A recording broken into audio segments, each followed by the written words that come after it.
Conexão Mota.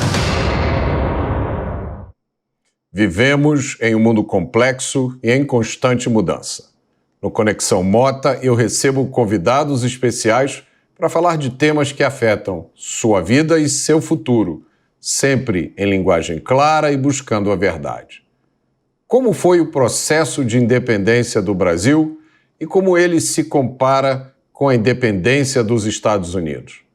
Como aconteceu a proclamação da República e qual o impacto desses eventos no Brasil de hoje? Para responder a essas e outras perguntas, recebemos hoje Rafael Nogueira, jornalista e escritor, e Alex Catarino, historiador e escritor. Rafael e Alex, sejam muito bem-vindos e eu vou começar perguntando quais são as principais diferenças entre o processo de independência dos Estados Unidos e do Brasil. Rafael, você quer começar? Vamos lá, Mota. Primeiro, obrigado pelo convite. Prazer enorme estar aqui no teu programa e, ao mesmo tempo, falando desse assunto, que é um assunto que já me inquieta faz tempo, né? As relações, primeiro para os Estados Unidos, superpotência, desde quando nós todos nascemos, e, ao mesmo tempo, a ideia de que o Brasil sempre se compara, né, com os Estados Unidos, exceto pelo futebol, a gente leva uma vantagem estrondosa, e sempre lembrando que é o esporte mais famoso e mais popular do mundo. Mas, fora isso, a gente muitas vezes se compara daquele modo meio periférico, de quem está falando de um país muito melhor em tudo, e eu acho que não é bem assim. Há grandezas e misérias em ambas as trajetórias, e ao mesmo tempo há pontos de contato e alguns falsos pontos de contato, Mota. Algumas coisas que parecem semelhantes e que não são. Então, assim, a começar, eu acho que a independência ela se sucede a partir de todo um histórico colonial. O histórico colonial norte-americano foi diferente do brasileiro. Primeiro porque a gente tende a aprender na escola que é colônia de povoamento, colônia de exploração. Não é? Lá foi uma colônia de povoamento, aqui foi uma colônia de exploração. A parte o termo colônia, que por si só pode trazer já algum tipo de discussão, eu uso aqui como uma extensão de um centro metropolitano, às vezes como um povoado mais distante e às vezes sim como um entreposto comercial ou como uma região mais de exploração.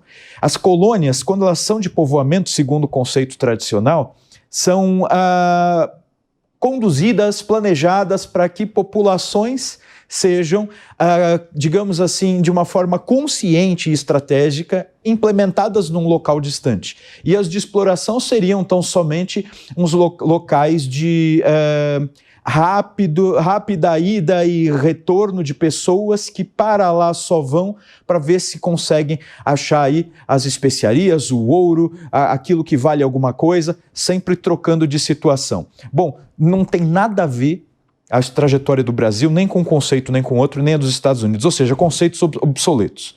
Porque para cá vieram famílias se estabelecer, sim, desde 1531, pelo menos, com a vinda daquela primeira expedição de povoamento, né, a gente tem com Martim Afonso, né, liderando, a gente tem o estabelecimento de povoados aqui. Isso é evidente pela arquitetura, pela engenharia. As nossas igrejas são absolutamente sólidas. As nossas construções eram absolutamente sólidas, muito mais do que as da América do Norte. Então, assim, a gente tem a solidez, quando você estuda história, e ao mesmo tempo a solidez evidente das construções. Lá nos Estados Unidos, por sua vez, toda a tentativa mais planejada de conduzir povoamentos deu errado. Deu errado pelo excesso de frio, deu errado por avanços mais belicosos indígenas, deu errado por falta de condições. Aqui nós tivemos em São Vicente, Pernambuco, um sucesso de imediato. Lá nós tivemos tudo dando errado logo de início. E o tal povoamento de lá acontece sobretudo por ocasião de idas de famílias, mas não eram planejadas pelo reino, né? Pela rainha. Na verdade, eram pessoas que, pela Companhia de Londres ou de Plymouth, que estavam estabelecidas justamente para fazer uma exploração do local, né? Eles entravam nesses navios fugindo de perseguição religiosa. Então, a Inglaterra estabelecida como anglicana não suportava outras religiões, e é por isso que vai se formar, por exemplo, em Massachusetts, uma colônia tipicamente calvinista, né, puritana, vai se formar em Maryland, terra de Maria, quem vai chamar isso? Católico romano, vai se formar, então, vão se formando colônias de fugitivos religiosos. Então isso já mostra o seguinte: houve povoamento no Brasil conduzido por Lisboa, e para lá houve fuga. Ou seja, quase que o contrário do que a narrativa oficial determina. Exatamente. Alex. Aí um fator, eu até coincidentemente, em primeiro lugar, gostaria de agradecer ao Roberto Mota, Rafael Nogueira, por estar aqui hoje nessa conversa. E coincidentemente, no próximo ano, eu vou estar lançando em inglês só, não em português, um livro escrito a 4 mãos com meu amigo Lucas Berlanza. Foi uma encomenda do Acton Institute, que é para apresentar o Brasil para os americanos. E, vício meu de historiador, vamos entender o presente no passado. O que há em comum e em diferença? E aí vem a coroa. O rei inglês, ele é sempre um estrangeiro. A monarquia inglesa começa, no modo moderno nosso, que a gente conhece, com William o Conquistador, um normando. Depois nós temos todo o problema da grande anarquia. Quem assistiu aqui o seriado, leu o livro Os Pilares da Terra, vai entender esse problema da dinâmica ali. Henrique I, Stephen de Blois, Henrique II, depois a Imperatriz Matilda. Então, o conflito. Depois o rei francês, Guerra das Duas Rosas. Os Tudors, Henrique VII, pai de Henrique VIII, é um galês. Depois, com a morte de Elizabeth I, os escoceses. Com o fim dessa dinastia Stuart, você tem os alemães. Então, o rei ele é sempre um estrangeiro. Então há, na visão, e aí sim se explica a teoria dos libertários, o Estado como inimigo. O rei, ele é aquele que vai entrar, cobrar impostos de um povo subjugado. A nossa tradição de monarquia portuguesa, e aí o que o Rafael falou é interessante, nessa visão inglesa, o rei é o estrangeiro. E os americanos são os refugiados da perseguição religiosa promovida pelo monarca. Henrique VIII, com a reforma, Elizabeth, Charles I, guerra civil na Inglaterra, uma guerra religiosa, Revolução Puritana, 1640, e você tem as colônias, Pensilvânia, William Penn. Então você tem toda essa, os Quakers, você tem toda uma questão de pessoas que são perseguidas no seu próprio país e vão buscar nesse lugar uma terra de liberdade. O romance Moll Flanders. É a mulher que é presa num presídio, uma prostituta, vai para os Estados Unidos e ele tem vida nova. A escritora Hannah Arendt diz: a grande revolução americana não foi a independência, foi a colonização. Alexis de Tocqueville, o grande teórico francês, fala isso antes. No Brasil, nós vimos uma visão da monarquia portuguesa. O rei é o libertador. Dom Afonso Henriques liberta Portugal dos muçulmanos e dos espanhóis. Dom João IV libera do domínio espanhol. Então, nós temos a figura do monarca como protetor. E por isso, Pedro I, nós vamos entender a libertação do Brasil da tentativa das cortes portuguesas de reduzirem Brasil, Reino Unido, à condição de colônia, salvo por Pedro I.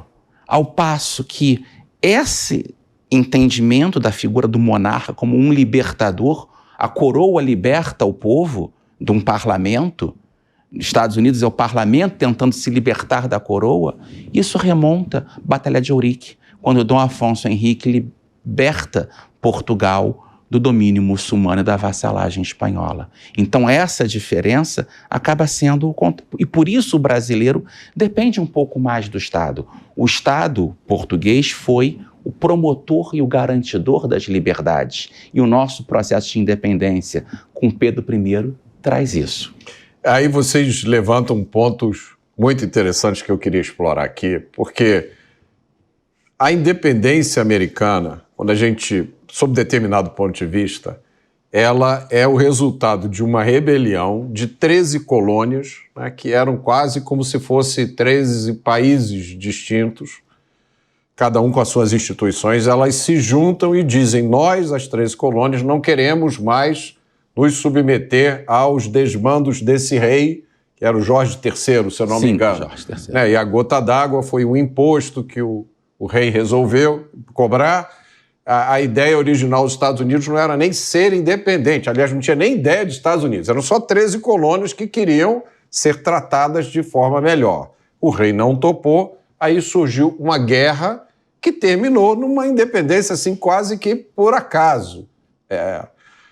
Isso, comparando com a situação brasileira, a independência brasileira teria sido uma reação do príncipe Dom Pedro I quando foi convocado pelas cortes, né, que surgiram depois da Revolução do Porto. As cortes disseram, volta e o Brasil vai voltar a ser colônia. Você vem para cá, vai se tornar agora um monarca constitucional ou sabe sei lá o quê, pode ser preso, né? E o Dom Pedro disse, não vou, então o Brasil está independente. Então, são duas situações bastante distintas.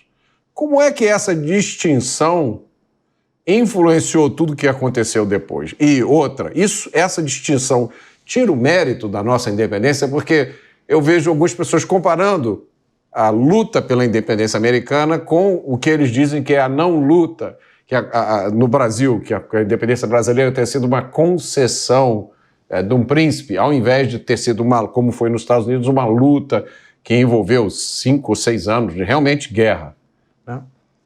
Olha, para começar, a ideia de concessão já está absolutamente errada, porque a gente sabe já por novos estudos de historiadores da ciência política que houve muita participação. Primeiro porque Dom Pedro estava quase decidido a ir embora. Lembra do dia do Fico? Janeiro de 1822 ele estava quase decidido a aceitar o chamado das cortes e de repente ele recebe abaixo-assinado de 8.000 assinaturas, abaixo-assinado de 5.000 assinaturas de várias das antigas capitanias, assim, províncias, enviando o pedido para que ele ficasse. E ao mesmo tempo manifestações de rua, que eram comuns, reuniam muitas vezes analfabetos. Novas pesquisas têm mostrado que os textos, muitas vezes, eles eram repetidos, como se fossem as redes sociais da época. Na madrugada, o pessoal pregava papéis por toda a cidade, e isso era lido em alto e bom som, e muitas vezes em jornais eles se referem às discussões públicas orais que existiam. Para que Dom Pedro não voltasse para Portugal e o Brasil não retornasse ao estado de colônia. Então houve um amplo pedido, sobretudo, claro, do Sudeste, né, do Sudeste e Sul, para que o Pedro ficasse. Ao mesmo tempo, a gente tem, no contexto da independência, essas situações totalmente diferentes, elas mostram, desde a colônia, mostram também que o desenlace foi diferente, porque aqui não precisaria ter ocorrido. Não foi, justamente como o Alex já disse, não foi o povo lutando contra uma coroa. Pelo contrário, o povo pediu para o herdeiro da coroa ficar. Aliás, o pai dele, Dom João, que era o rei, ele estava mais ou menos sob posse e de uma maneira bastante tímida, colocado de canto pelas cortes, que era um parlamento estabelecido por revolucionários. A princípio começaram no Porto, foram para Lisboa, para criar uma constituição para o país a qual o rei já deveria de se subjugar. Então, assim, ele nem sem conhecer o texto da Constituição que surgiria, tinha de se subjugar. Mas aí o que acontece? Essas cortes estavam pedindo justamente para o Pedro voltar, considerando um despreparado, um moleque, né? E ele ficava bastante ofendido com essas coisas, né? Que chegavam a ele, estão te tratando como alguém que não é, Alex, que não tem formação, que não tem estudo, que não tem capacidade. Então isso aí primeiro atingiu o brilho dele. E segundo, com a população, com o povo brasileiro pedindo para que ele ficasse, justamente por quê? Porque ali houve uma tentativa, sabe? Brasileiros foram, representando também cada uma das províncias a essas cortes. Agora, Mota, me diz uma coisa. Lá nos Estados Unidos não havia Estados Unidos, haviam províncias que queriam se tornar estados com uma unidade bastante tênue. Aqui o Dom João já tinha feito em 1815 a monarquia brasileira. Então aqui já havia uma unidade com sede no Rio de Janeiro. Já havia um estado nacional. Aqui já havia. Então, assim, o que se queria era nos quebrar de novo e colocar o centro lá longe em Lisboa. Tanto, por exemplo, a Casa de Suplicação, última instância. O STF da época, tinha que ficar em Lisboa, não mais aqui, não podia ter instância. Poder Executivo. Não tinha Poder Executivo aqui, a gente ia receber as decisões de lá. Então, assim, muita coisa que estava sendo discutida nessas cortes estava mal encaminhada. Então, o que acontece? E o que os paulistas propuseram, isso já vinha da redação de José Bonifácio, quem foi Antônio Carlos, seu irmão. Ele foi discutir lá, dizendo, olha, a gente aceita a paridade, sabe? A gente aceita uma monarquia na qual, onde estiver o rei, Se a sede for no Rio de Janeiro, vocês podem ficar com o príncipe regente, com poder executivo em cada lado. Era a proposta que eles tinham. Se o rei ficar em Lisboa, deixa o príncipe regente lá, a gente tem no nosso poder executivo e nossa autonomia com todas as instâncias superiores estabelecidas no Rio, não em Lisboa. A gente é um Reino Unido, não é mais um reino único com o Brasil sendo colônia. Isso foi proposto e eles não quiseram, eles eram uma ampla maioria, né? Então aí se percebeu que não havia mais possibilidade de manter o Reino Unido. E tristemente, porque, como se vê, os Andradas queriam o Reino Unido, o Pedro estava tendendo a obedecer, em vista de obedecer seu pai, que era de fato o rei, de obedecer à decisão dele. E a tendência, ele era liberal no sentido de aceitar que uma Constituição fosse feita. Então, de entender que era o espírito do tempo. O Pedro estava se rendendo. Foi Leopoldina, foram essas cartas, foi a carta, sobretudo, de José Bonifácio, que no Fico foi uma carta bastante contundente, ela está preservada, que ele dizia, aqui vai correr o rio de sangue se você não ficar, porque a gente não vai deixar. Aí ia ser uma independência muito diferente da que foi. Muito menos pacífica, porque não foi tão pacífica assim, teve uma baita guerra, tá? Mas eu estou dizendo, ia ser menos pacífica, acho que ia ter mais brigas urbanas, por isso que ele chamou de rio de sangue. E ao mesmo tempo a gente ia ter toda uma outra condição que eu não consigo adivinhar. E não é, o historiador tem limite, né? Não tem condição de adivinhar o que aconteceria. E nessa ponta você falou de José Bonifácio, quando inauguraram a estátua de José Bonifácio, ali em Nova York, é o único brasileiro que está ali, são os heróis da independência, no discurso de inauguração, compararam José Bonifácio a duas figuras americanas, Thomas Jefferson e Benjamin Franklin. Tanto a independência americana quanto a brasileira não é uma coisa única, tem forças distintas. Do mesmo modo que nós tínhamos essas figuras como José Bonifácio no Brasil e um Thomas Jefferson e um Benjamin Franklin nos Estados Unidos, nós tínhamos a figura mais revolucionária no Brasil de um Gonçalves Ledo, que se assemelha mais a um Thomas Paine nos Estados Unidos. Nós temos uma figura mais conservadora nos Estados Unidos, que é um John Adams, que no Brasil assemelha-se mais ao José da Silva Lisboa, futuro Visconde de Cairu. Lisboa, no começo, era totalmente contrário à independência.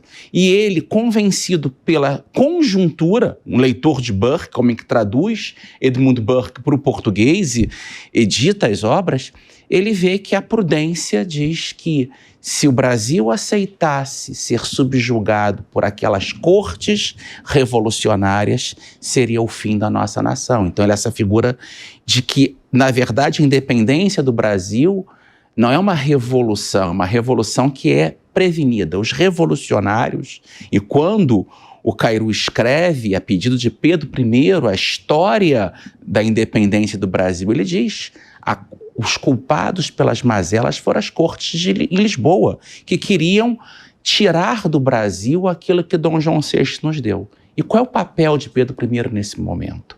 Eu vejo ele como a mesma figura que foi George Washington nos Estados Unidos. Ele é o catalisador, ele é o único elemento de consenso. Então é a necessidade de uma liderança política forte. Existem vários grupos, aí eu trago para a nossa nova direita hoje. Existem vários grupos, mas você não consegue catalisar numa liderança visível, uma política, e que o líder assuma a responsabilidade dele, como Dom Pedro fez. Ele foi convocado, e quando o parlamento dá para ele, os vereadores do Rio de Janeiro, o título de defensor perpétuo do Brasil, é um título que ele carregou aquilo com orgulho. Lembremos que ele é um herói romântico, um leitor de Benjamin Constant. Ele é uma figura que está marcada entre dois mundos, a tradicional monarquia portuguesa, as novas ideias liberais francesas, inglesas. Ele é um leitor não só de Constant. Pedro I era um homem que, mesmo em tempos de combate, ele dedicava 2 horas por dia à leitura, segundo Otávio Tarquínio, o grande biógrafo, mostra. Então ele era, e as cortes feriram os brios dele. E ele tomou aquilo como pessoal, mas como pessoal um homem, um monarca. É a defesa do povo que deu para ele o título de defensor perpétuo. É interessante que quando você compara George Washington com Dom Pedro, e essa comparação já me ocorreu, porque tem um aspecto, me parece, incomum, eu queria confirmar com vocês, entre George Washington e Dom Pedro, que é, George Washington foi comandante da Guerra da Independência, depois foi o primeiro presidente dos Estados Unidos, teve 2 mandatos, e quando terminou o segundo mandato, queriam que ele continuasse, né? Teve até gente que sugeriu que você não fica para sempre. E ele disse, não, a alternância de poder é fundamental para o futuro desse país, pediu o chapéu dele, voltou para a fazenda e saiu da política. E Dom Pedro teve a oportunidade, em determinado momento, de se tornar, né, o imperador do Brasil, o rei do Brasil, mas ele, em determinado momento, abdicou. Ele disse, o melhor é eu sair de cena, vou deixar o trono para o meu filho, vou embora, e foi encarar uma guerra contra o irmão dele que tinha usurpado o poder. Vocês concordam com essa comparação? Sim. O Pedro, primeiro que eu vou pegar um gancho do Alex para te responder melhor. O Pedro, assim como o George Washington, ele não tinha a má formação a que lhe atribuem, né? O George Washington também, algumas pessoas tendem às vezes a dizer que era meio tosco e tal, e não era uma figura que com 16 anos já tinha escrito um primeiro livro, né? Então assim, o Pedro I dizem que na viagem, ele era menininho, na viagem para cá, ele estava entretido com um livro que foi seu livro de cabeceira pro resto da vida, Eneida de Virgílio, justamente que conta a história, né, da formação de Roma, né, do primeiro. Tanto que na sociedade secreta que eles inventaram ali de improviso para fazer a independência do Brasil, ele era colocado como Rômulo, né? Então assim, ele se enxergava também como um ator épico, né? E porque ele lia isso. E ele tinha uma valorização pela educação, foi muito bem dito pelo Alex, que o Otávio Tarquino de Souza nos diz que ele lia 2 horas por dia, mas ao mesmo tempo, o Pedro I, ele chegou a escrever cartas ao seu filho, que seria o Pedro II, dizendo muitas vezes que o principal era a educação, né? O que melhor forma um homem é a educação. E é por isso, talvez, que Pedro II, o futuro Pedro II, tenha se empenhado tanto em se educar. Porque, a bem da verdade, o maior herói de Pedro II era Pedro I. Ele tinha o maior respeito pelo pai dele. Ele tinha medo de não conseguir estar à altura do pai dele. Mas o conselho do pai era eduque-se, porque havia uma certa assim, olha, os primogênitos morriam, né, aquela coisa talvez a maldição da família, tudo. O cara que está sendo preparado para ser o rei acabava morrendo. Dom João foi rei no susto. O Pedro I, na verdade, não foi criado para isso. Ele veio aqui para a colônia, para o Brasil enquanto era colônia, e não teve a educação, digamos, esmerada que se queria para ele. Ele teve uma educação primorosa, por exemplo, pelo Frei Rábida, ele teve uma leitura, ele gostava de ler, mas não era a educação que se queria, né, que se pretendia dar para um herdeiro. Mas, ao mesmo tempo, ele se educa. Então, acho que assim, essas 2 figuras, elas têm muito em comum, George Washington e Pedro I, porque sem elas, nós não teríamos as vitórias nesse desafio de quebra e de guerra. Por quê? Porque Pedro I era a coroa. Para um país como o Brasil, território imenso e populações que tinham nos símbolos, na coroa, o símbolo de unidade, assim, era muito difícil construir um papel. Lá nos Estados Unidos era um documento pregado na parede, a Declaração de Independência, depois a Constituição. O Brasil ainda era muito analfabeto, a história não é a mesma nesse sentido também. O Brasil não tinha universidades, lá já havia universidades, eles eram, sobretudo, protestantes, que liam a Bíblia, tinham tradição de leitura. Só para te interromper, em algumas, eu esqueci agora, tem uma colônia, uma das 3 colônias, tinha uma taxa de alfabetização que superava 90% naquela época. Se não me engano, Massachusetts. Mas aí o Alex pode nos corrigir. Sim, Massachusetts. Que era mais fácil encontrar um alfabeto. Na verdade, era muito difícil encontrar um analfabeto em Massachusetts mesmo. Acho que era mais até do que 90%. Então você tinha uma situação de diferença mesmo de educação. Então, para o Brasil, para você construir uma unidade, José Bonifácio escrevia sempre o centro de unidade e força, centro de força e união. E você precisava do símbolo que era Pedro. E lá não. Lá eles já tinham passado por muitas guerras. Eles já tinham passado por guerra contra os índios, contra os franceses, e essas guerras faziam com que os ingleses os explorassem, e por os ingleses eu me refiro ao parlamento e ao rei. Eles falavam muito no rei, que é mais fácil você botar um inimigo como símbolo também. O parlamento sempre votou contra eles. Essa é a verdade também. Então eles estavam ali ganhando guerra contra invasões indígenas, digamos assim, tornados satélites, né, ataques de mísseis é tudo analogia, pelo amor de Deus, pelos franceses. Eles venciam as guerras, não tinham participação no parlamento, então eles não tomavam parte nas decisões e, ao mesmo tempo, eles impunham imposto e depois imposto. Então, assim, eles ficaram revoltadíssimos com essa situação. E aí o George Washington era um herói dessas guerras. Então, e ele era da mais rica, portentosa província, que era a Virgínia, que recebia esse nome por Elizabeth I ser a rainha virgem. Então, era, digamos, o pedaço mais vinculado ali à Inglaterra, né? Era o pedaço mais estruturado. Então, o George Washington, ele era casado com uma mulher muito rica, ele era um herói de guerra, considerado muito bom em guerra, e ao mesmo tempo ele era a liderança natural, né? O cara tinha o quê? Para a época que as pessoas tinham uma estatura mais baixa, tinha 1,90 m, quase 2 metros, né? Então ele tinha uma liderança natural, e ao mesmo tempo era virginiano, não de signo, gente, da Virgínia. Então assim, eu não sei se ele era de signo, na verdade, estou falando que ele era nascido na Virgínia e representava esse grande estado. E aqui o Pedro I era nada menos do que o herdeiro da coroa, querendo criar aqui um grande império. José Bonifácio já tinha dito algo parecido com isso, estimulado pela possibilidade de Dom João criar aqui uma monarquia, né, um reino, e ele dizia que aqui era mais rico, aqui tinha mais território, aqui já tinha mais população, Portugal, então aqui estava maior que tudo em relação a Portugal. Então ele entendia, o José Bonifácio, tá no discurso dele em 1819, na Academia de Ciências de Lisboa, que a monarquia brasílica, eles falavam brasílica, marcaria as páginas futuras do universo, porque rica nos 3 reinos da natureza, tudo que se planta dá, e riquezas imensas podem ser localizadas no interior. Não se referia só ao ouro, ele tinha estudado mineralogia, ele se referia a vários minérios e metais passíveis de serem encontrados e transformados. A agricultura, ele estudava agricultura, então ele confiava na força do Brasil como uma potência agro lá atrás. Então, assim, o Brasil tinha... Agora, deixa eu só pegar um gancho antes de passar para o Alex. Por que Dom Pedro abdicou, então? Por que alguém que tem essa paixão pelo país, que tem essa motivação, e num país que tem essas oportunidades, por que Dom Pedro abdicou? E se ele não tivesse abdicado? Aí eu vou ter que te perguntar, o que teria acontecido? Se ele tivesse continuado imperador e passado o reino para o seu filho, sem antes ter passado pela regência? Então, ele abdica por uma situação, ele estava num 2015 Dilma ali, porque assim, era muita gente fazendo manifestação contra ele, e a tal ponto em que havia pessoas de confiança das Forças Armadas diretamente vinculadas a ele, o Lime Silva, por exemplo, passando para as manifestações.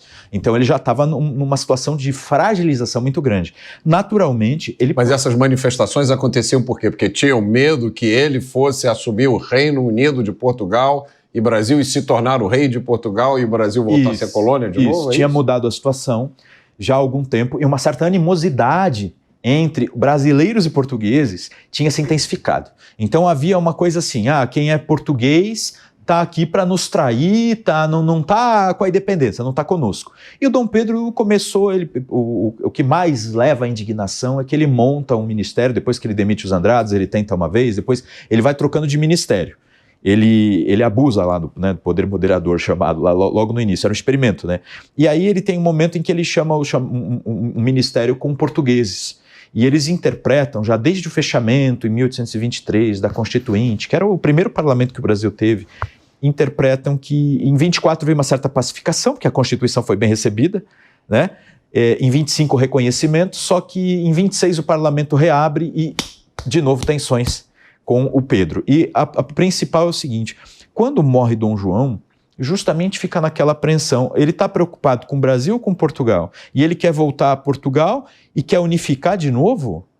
Submetendo, de repente, o Brasil? O que está acontecendo com Pedro? Então ele vai parecendo cada vez mais um traidor. E os brasileiros queriam o Império do Brasil para o Brasil. O Pedro poderia, eu entendo que ele poderia, já que o Mota me pede o IC, né? Vamos lá. Eu acho que ele poderia ter buscado se fortalecer militarmente e com um braço forte ter se mantido aqui. Mas, de repente, ele perderia Portugal, não é? Para o seu irmão. Talvez aqui perdesse para se formar uma república ou para o Brasil se esfacelar em republiquetas. Então, ele teve a grandeza da alma de enxergar assim, seu futuro filho, 5 anos, é respeitado. A dinastia era respeitada no Brasil. Então, ele vai abdicar E ele deu um tempo, que é conhecido como experimento republicano, ele deu um tempo para os brasileiros, né? As regências estavam na Constituição de 24. Quando não houver herdeiro em idade suficiente, ou a decisão perfeita de qual deve ser o herdeiro, são 3 que serão os regentes. Então, foram eleitos 3 regentes, que são provisórios, e depois uma regência permanente. Ele pensou, os brasileiros vão se autogovernar por um tempo. E isso foi uma lição para o Brasil, que foi uma balbúrdia. Esse chamado período regencial, o nosso experimento republicano, né, Alex, da década de 30 do século XIX, foi tão ruim que todo mundo queria o Dom Pedro a ponto de terem declarado ele imperador com 14 anos, para você ter ideia. Então, assim, no Brasil, a monarquia foi o grande fator de unidade, ordem e progresso. Claro que eu não estou usando esses termos no sentido genérico, não no sentido positivista, mas foi um grande fator e o brasileiro reconhecia na coroa esse centro de força e unidade.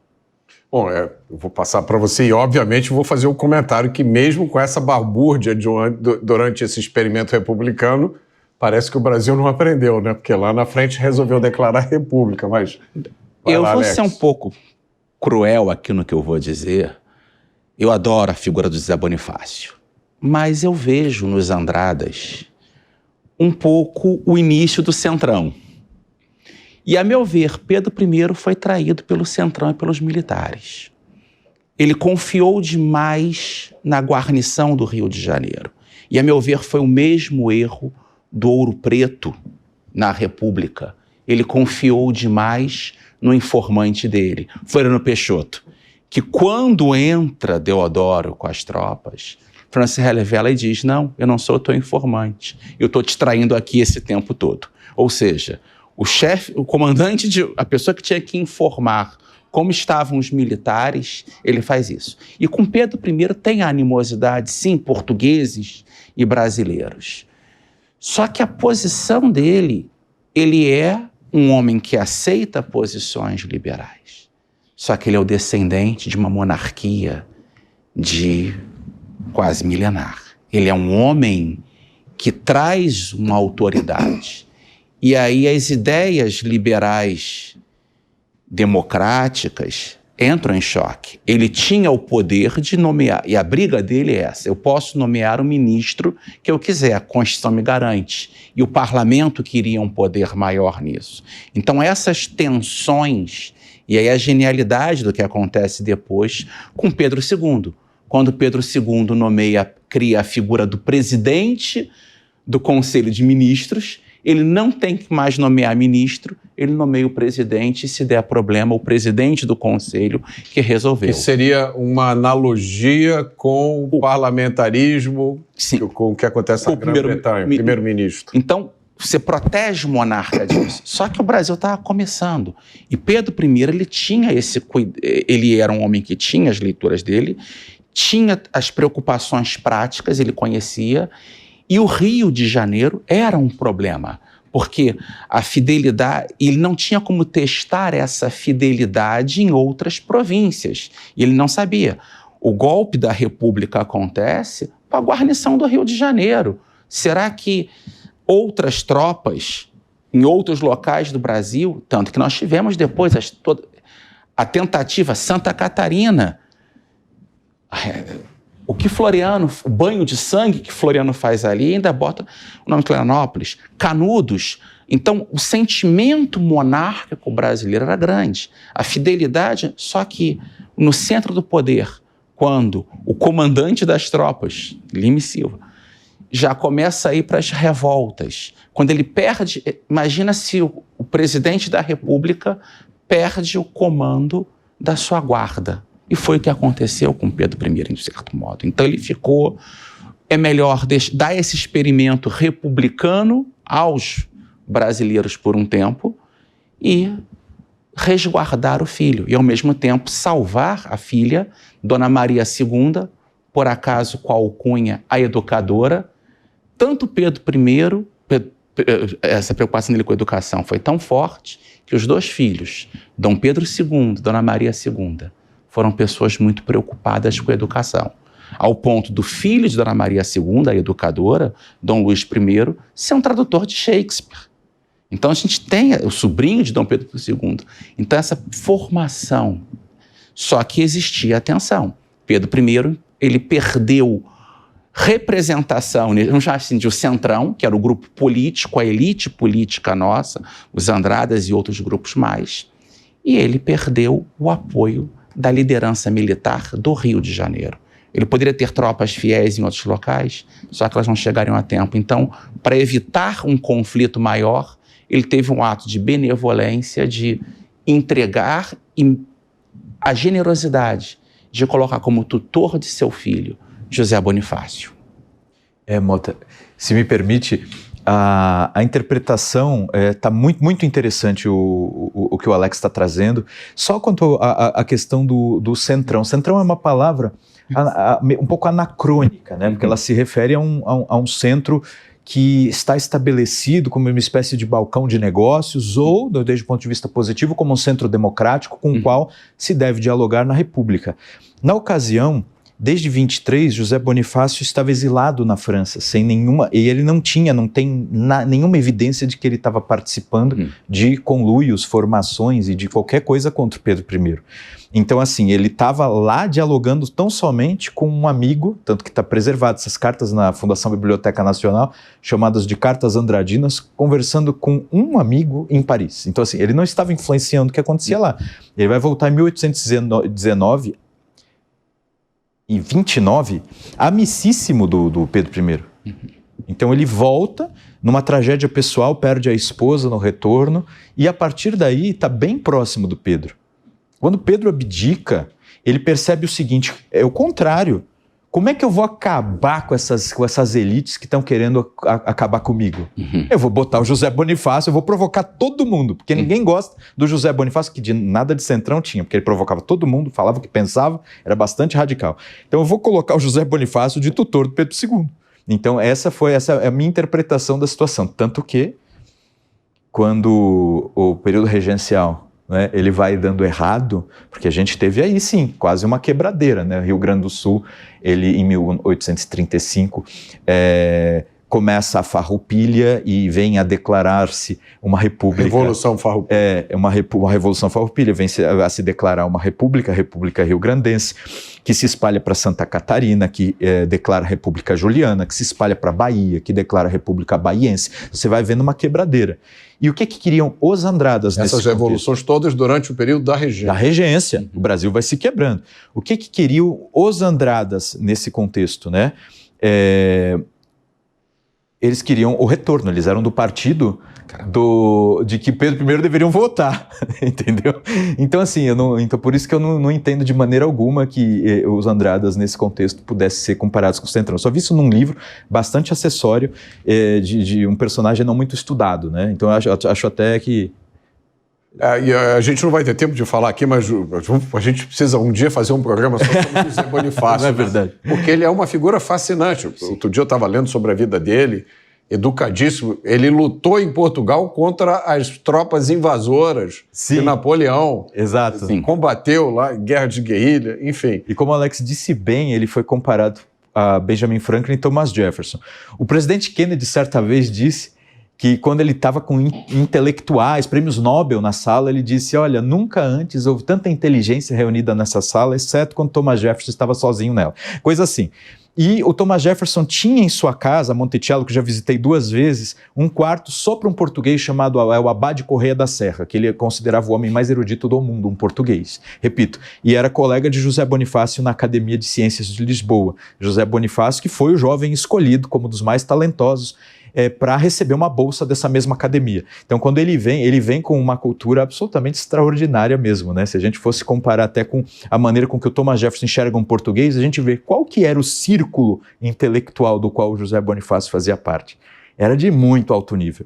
O próprio futuro Visconde Cairudi, que também falou, Alex, que era o José da Silva Lisboa, era genial, falava vários idiomas, tinha uma erudição extraordinária. Então, assim, a gente tinha homens que muitas vezes a gente compara de uma maneira periférica. Ai, meu Deus, os Estados Unidos, cara, o maior respeito aos Estados Unidos da América, que não é para rebaixar o outro. Eu sou a favor de um patriotismo que não precisa rebaixar o outro.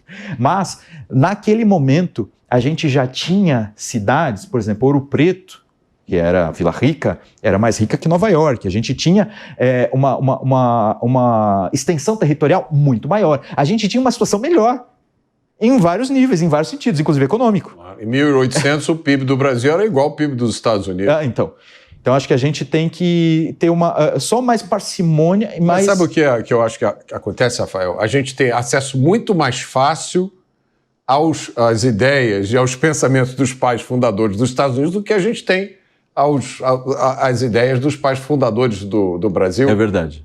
Em termos de facilidade de acesso, de qualidade de material. Agora, eu queria fazer uma provocação para vocês.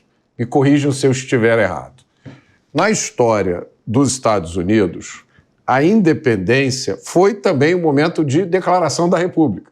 Tá? O país, quando se descobriu que era... Agora a gente vai precisar formar um país. Vamos juntar aqui, vamos fazer um congresso e definir a forma de governo, naturalmente, República. No Brasil foram dois episódios separados. A independência foi declarada pelo príncipe herdeiro. O príncipe herdeiro depois abdicou para tentar, com isso, lidar com uma situação de instabilidade, que depois essa situação de estabilidade ficou muito pior, né? Você mesmo falou várias revoluções, assume o herdeiro, e o herdeiro governa há quantos anos? 40 anos. E aí vem... 40 anos.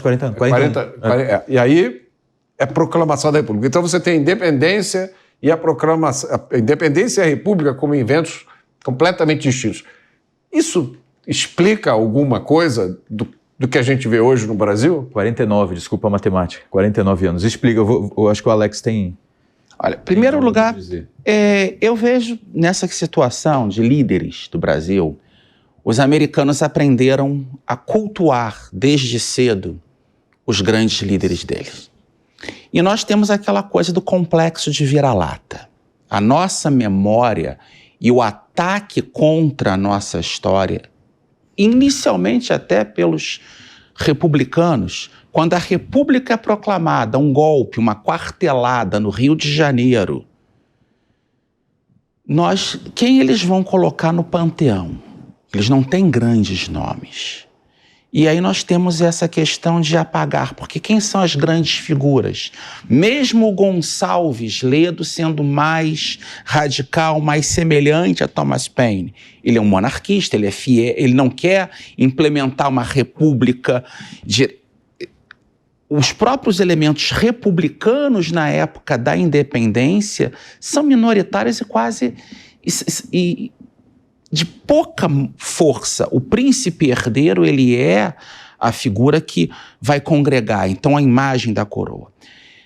José Bonifácio, monarquista, desculpe, quando eu usei o termo centrão, não era pejorativo, era questão de centro democrático e muito mais, não tanto no que ele faz de 23 em diante, mas, e não o Bonifácio, principalmente o Antônio Carlos, aquele movimento dele na Constituinte, que inclusive leva o imperador, que é aquele centrão democrático, aquele mediador que queria diminuir a autoridade da coroa. Então foi nesse sentido um pouco.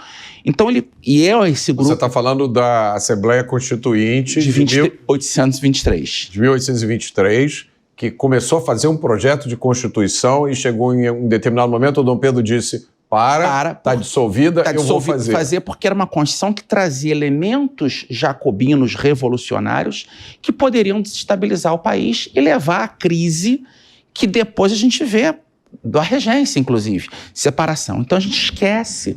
Isso tudo como influência por trás da Revolução Francesa, das ideias da Revolução Francesa. Desse democratismo e de interpretações erradas do que aconteceu nos Estados Unidos.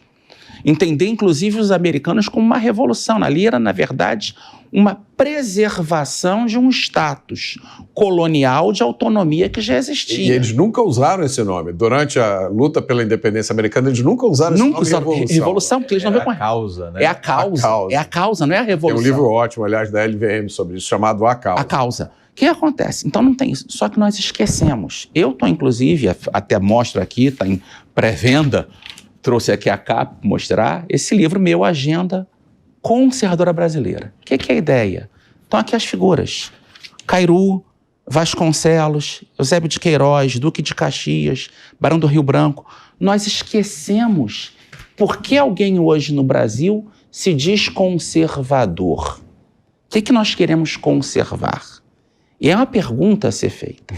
Isso já deu um programa que vai dar muitos outros. A primeira coisa, conservar a nossa unidade nacional, a nossa língua, a nossa cultura, a nossa base religiosa. Precisamos redescobrir Gilberto Freire, João Camilo de Oliveira Torres, esses grandes intérpretes, Luiz Câmara Cascudo, os grandes intérpretes da cultura da história brasileira. E a República no Brasil, ela é ruptura, ela é fazer tábula rasa do passado. Então, eu acho que o grande problema, a República Americana, ele já tinha uma experiência colonial de decisão local, nas praças, os debates que ocorria. E não tinha como colocar um rei. Chegaram a cogitar, vamos coroar George Washington, ele é aquele rei napoleônico, e ele não quis isso, pela própria disposição. A história dos Estados Unidos poderia ter sido completamente diferente se ele fosse um homem diferente, né? E exatamente. Aceitado isso. E aí é a singularidade da pessoa. Pedro I, ele é o monarca, ele une. Só que ele sabe o momento também de, ao ser abandonado por esse centrão democrático, esse parlamento, essa base política, e ser perdido o apoio dos militares do Rio de Janeiro, ele não quis uma guerra civil. Agora especula. Agora é sua vez de especular. Ele não quis isso. Se ele tivesse dito, eu sou imperador, eu vou ficar, vou juntar as minhas tropas, o que você imagina que poderia ter sido diferente na história do Brasil? Talvez algumas das revoluções que tivemos na regência tivessem antes. Porque existiam resistência, então existiam grupos que seriam contrários.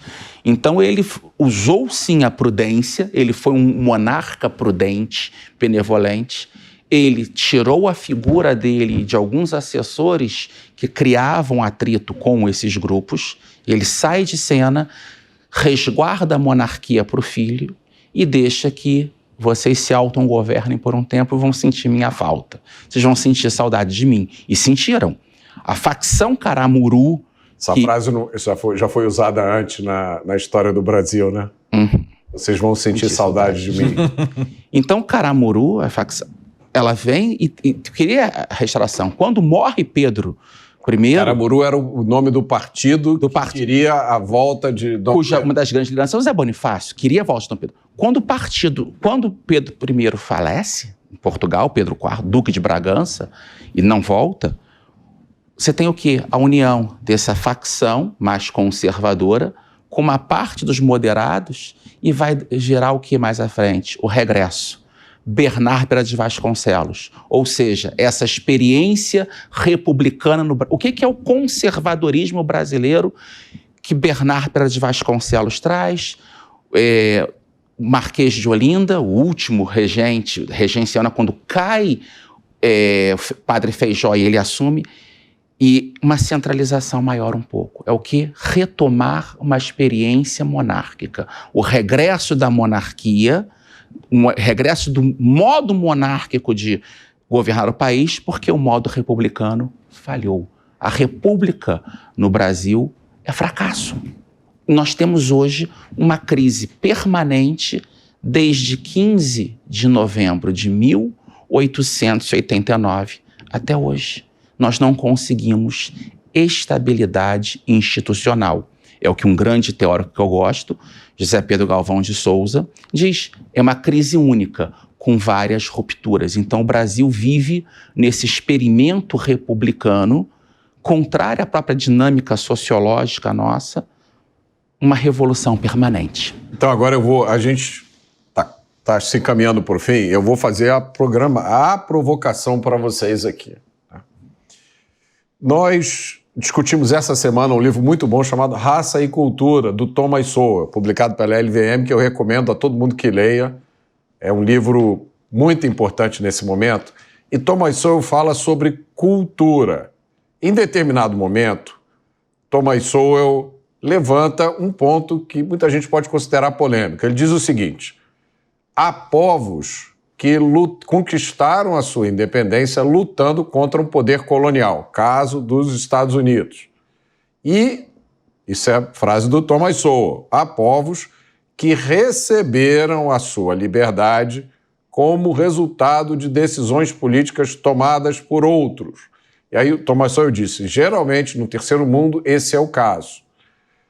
No primeiro caso, no caso de povos que lutaram, Thomas Sowell diz, a liberdade é resultado de um desenvolvimento econômico interno anterior, de força militar e de coesão política.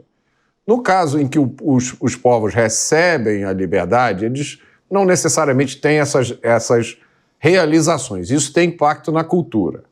Isso é o prólogo para a pergunta que eu vou fazer. A pergunta que eu vou fazer, que muita gente faz e que está na ordem do dia é: se o Brasil tivesse continuado uma monarquia, a história do Brasil teria sido diferente? O Brasil teria sido melhor? Ou são outras as razões, as causas do que a gente experimentou na história do Brasil, que, como você disse, eu acho uma forma justa de descrever, é uma sequência de crises, né? Eu, na minha vida, não conheci um Brasil tranquilo. É sempre de uma crise para outra. Você quer começar, Rafael? Vamos lá, Mota. A pergunta é extremamente interessante, mas eu acho que tem que ter alguns lembretes históricos antes da gente respondê-la. Vamos lá. O primeiro o Brasil, durante a monarquia, tem alguns autores que entendem que a economia definhou, como Paulo Roberto de Almeida, o Jorge Caldeira. Eu já não sou desse time. Um amigo meu, que é economista lá da USP, fez uma pesquisa, o Ricardo Carvalho, acabou de publicar um livro, aliás, recomendo, sobre a economia naquela ocasião. Ele estudou mais o protecionismo, mas estudou a economia, e parece que a economia do Império ia muito bem, obrigado. Então, assim, a gente tem uma situação em que ali a gente tinha a estabilidade quanto às fronteiras foi sendo conquistada muito rapidamente. Claro que isso se conclui na República, mas mais pela mão de Barão do Rio Branco, que aliás o Floriano Peixoto pediu para ele parar de escrever Barão do Rio Branco, ele respondeu, ciente, Barão do Rio Branco. Então assim, a gente tem uma situação de que a monarquia conseguiu manter essa peça, né, imensa e majestosa, como dizia José Bonifácio, que é o Brasil do ponto de vista territorial. Economicamente ia muito bem, né? A gente tinha uma situação política que poderia ter sido gerenciada dentro da monarquia. A Constituição permitia, os intelectuais da época permitiam, as lideranças permitiam, Pedro II estava se encaminhando para isso e Isabel, que seria imperatriz, ia deixar acontecer, que era o maior federalismo, que era natural. Você está fazendo uma independência com pouca população, território imenso, você precisa unificar, então você precisa da coroa e do Rio de Janeiro com muita força. A capitalidade precisa ser forte, a nacionalidade imperial, a coesão precisa ser fortalecida. Já no final do século XIX, a gente tinha uma situação em que, por exemplo, São Paulo crescia grandemente com o café e não tinha participação política que achava que deveria ter, entre outras províncias. Então, a tendência era que houvesse maior liberdade para as elites das províncias. E isso seria conquistado. Quando a gente vai estudar o que estava acontecendo, era a tendência.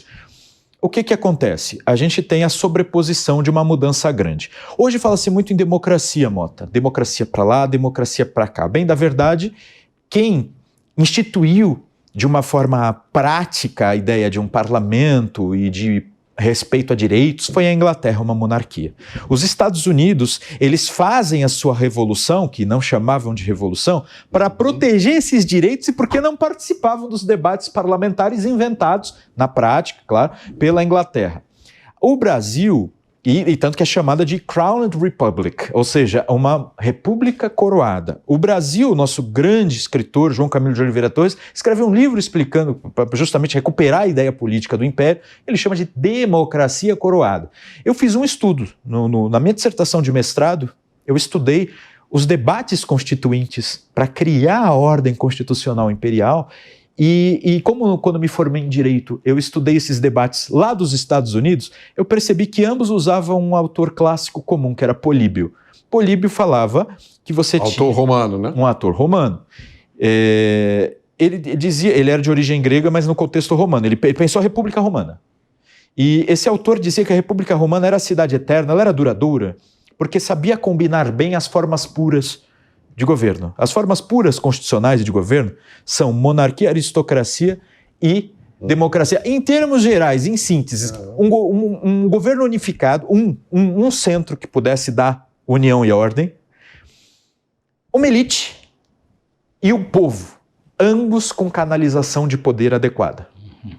Quem ordena isso, de acordo com geografia, característica da população, história, etc., consegue a cidade eterna, né? A ideia que os romanos tinham de constituição eterna. Os Estados Unidos buscaram isso citando o mesmo autor, Políbio, e os nossos citavam Políbio. Por que a gente tem essa situação de pensar que nós só estávamos copiando este ou aquele? Não, nós criamos um império com democracia presente, um império que tinha eleição, um império que, ainda que houvesse aquele censo, né, que eu também eu divirjo um pouco do Alex, sempre respeitosamente, eu gosto muito do trabalho do Alex, no sentido de que acho que o que estava resultando da Constituinte era uma Constituição não tão radical, era uma Constituição boa, mas os constituintes estavam muito com uma animosidade muito grande.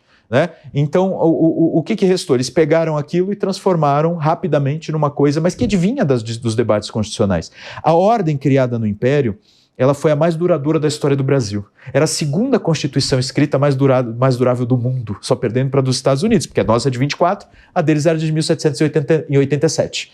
Então, assim, a gente tinha, eu acredito que, com a República, a gente quebrou uma tradição, Mota. Poderia ter sido diferente, ainda que transformasse em República. O Brasil não aguenta mais monarquia, quer fazer República, tudo bem.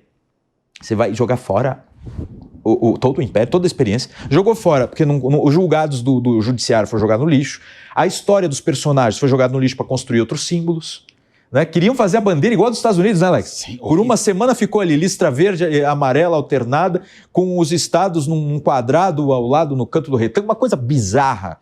Aí falaram, não, recupera o losango e o verde, de fundo verde, vamos manter alguma coisa. Jogaram tudo fora. Aí quiseram trazer o Tiradentes, também todo respeito à Inconfidência Mineira e a figura de Tiradentes. Eu só estou dizendo que não precisa levantar um herói pondo todos os outros para baixo. Alex? Bem, eu costumo sempre dizer, tá no Instagram, católico, monarquista e conservador, nessa ordem. E o que eu vejo nessa ruptura da república, da monarquia, é que a monarquia, com todos os problemas que existiam, não vou ser aqui um reacionário dizendo que era perfeito, ela tinha, pelo seu tradicionalismo, pela sua organicidade, a capacidade de uma evolução natural. Nós trocamos uma evolução por uma revolução e nós rompemos.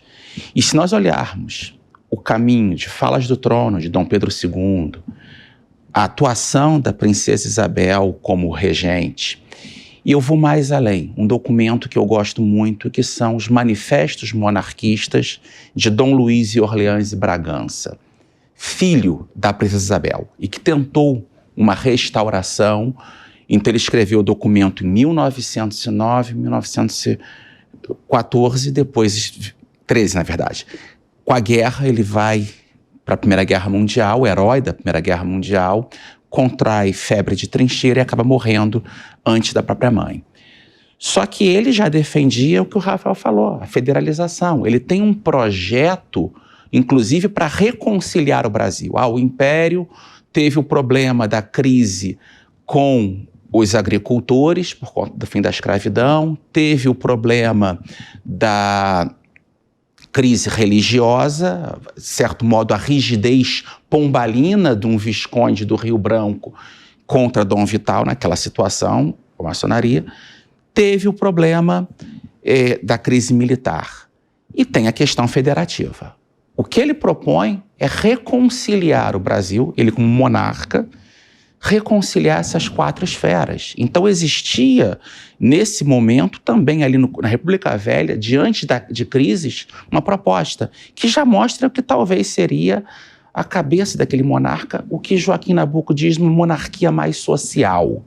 E que João Camilo de Oliveira Torres e Gilberto Freire vão recuperar essa visão. Então, se nós analisarmos figuras como João Camilo, Gilberto Freire, que tratam dos Estados Unidos, o livro meu favorito, todo mundo fala de Casa Grande e Senzala, é um grande livro. Só que eu gosto mais do Ordem e Progresso. Porque Gilberto Freire ali é um sociólogo que primeiro entrevista várias pessoas, as entrevistas são muito ricas.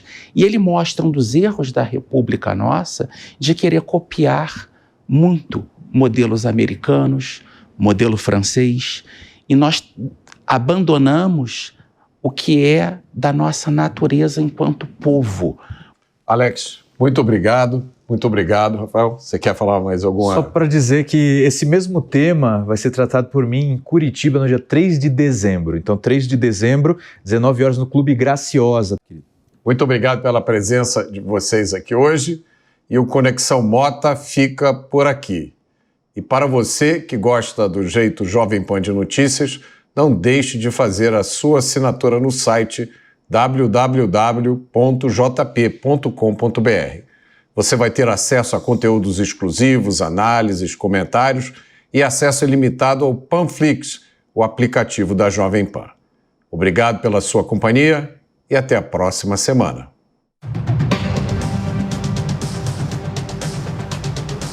Conexão Mota. A opinião dos nossos comentaristas não reflete necessariamente a opinião do Grupo Jovem Pan de Comunicação. Realização Jovem Pan News.